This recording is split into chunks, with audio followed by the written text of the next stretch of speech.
Assalamualaikum warahmatullahi wabarakatuh. Perkenalkan, nama saya Ayla Faika dari kelas 1A dengan NIM 12511700010. Kali ini saya akan membuat video tentang monograf untuk memenuhi tugas mata kuliah sumber informasi yang diampu oleh Ibu Lili Sudriaweni M.Hum. Apa itu monograf? Monograf adalah karya tulis ilmiah yang dibuat oleh seorang ahli atau pakar dalam bidang tertentu dan membahas satu topik secara mendalam. Biasanya monograf ditulis oleh satu orang saja karena pembahasannya sangat fokus pada bidang keahlian si penulis. Dalam penulisannya, monograf harus punya unsur karya ilmiah yang lengkap, mulai dari rumusan masalah yang punya nilai kebaruan novelty, metode penelitian atau pemecahan masalah yang jelas, teori atau data pendukung yang mutakhir, hingga kesimpulan dan daftar pustaka. Jadi, monograf bukan sekedar tulisan biasa, tapi benar-benar hasil kajian ilmiah yang disusun secara sistematis dan bisa dijadikan referensi bagi peneliti lain.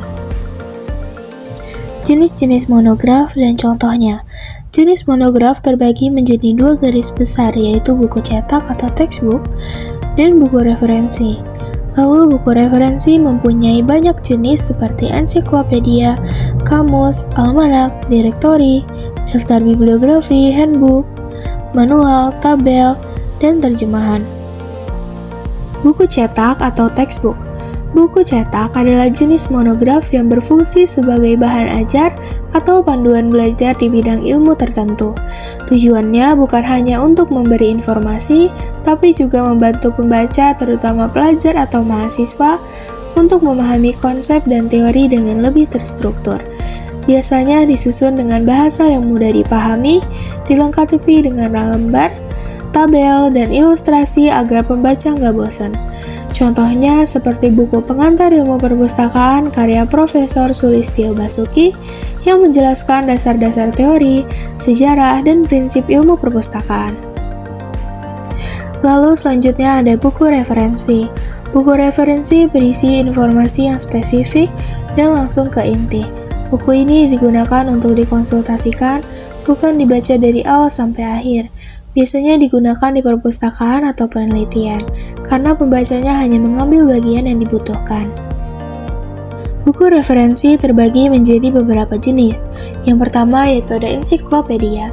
Ensiklopedia adalah buku yang berisi rangkuman pengetahuan luas tentang berbagai bidang ilmu, bisa bersifat umum atau semua bidang, atau khusus satu bidang tertentu. Disusun secara abjad dan terdiri dari banyak artikel pendek dari berbagai topik. Biasanya dilengkapi ilustrasi, peta, grafik, dan daftar pustaka singkat. Ensiklopedia sering jadi sumber awal pencarian literatur sebelum peneliti masuk ke sumber yang lebih spesifik.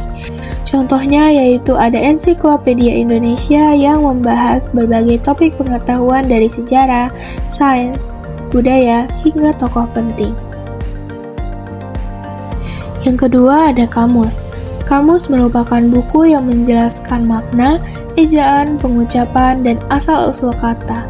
Ada dua jenis kamus, yaitu kamus terjemahan antar bahasa, misalnya seperti bahasa Indonesia ke bahasa Inggris, lalu kamus bahasa tunggal yang menjelaskan arti dalam satu bahasa saja.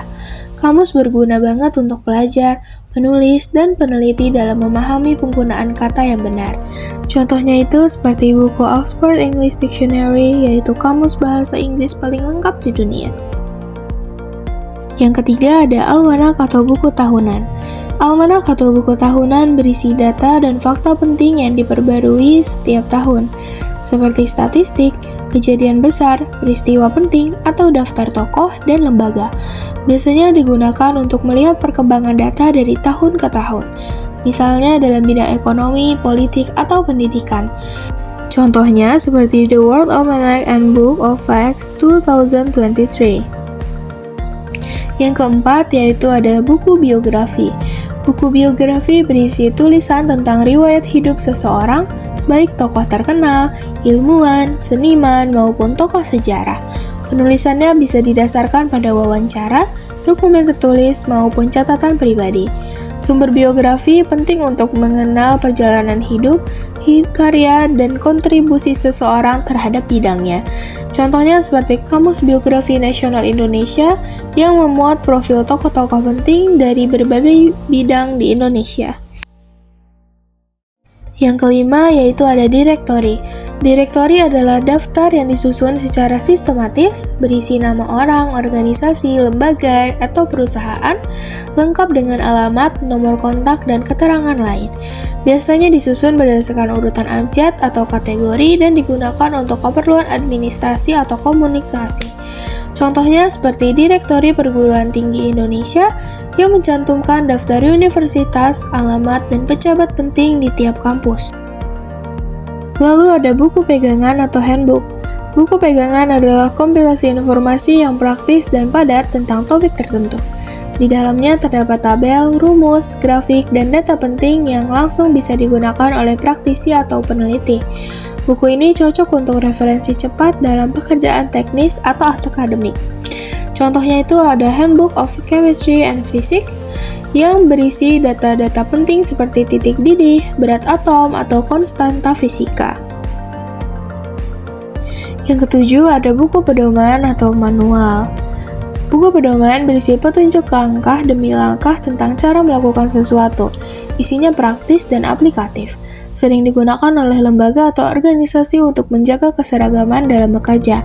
Contohnya itu seperti pedoman penulisan skripsi UIN Jakarta yang berisi aturan format, struktur, dan gaya penulisan untuk mahasiswa tingkat akhir. Yang kedelapan ada tabel. Jenis ini berupa buku yang menyajikan data dalam bentuk tabel untuk memudahkan pembacaan dan perbandingan informasi. Biasanya digunakan dalam bidang ilmu pasti dan teknologi.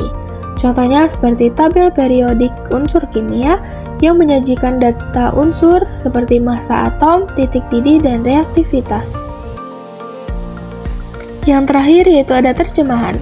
Buku terjemahan adalah hasil penerjemah dari sumber primer atau sekunder ke bahasa lain.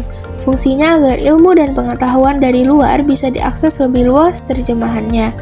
Juga bisa termasuk sumber ilmiah, sastra, maupun sejarah, tergantung isi aslinya. Contohnya seperti Asal-usul Spesies karya Charles Darwin yang diterjemahkan ke bahasa Indonesia. Sekian penjelasan monograf dan jenis-jenisnya dari saya. Mohon maaf jika ada kesalahan kata. Saya akhiri. Wassalamualaikum warahmatullahi wabarakatuh.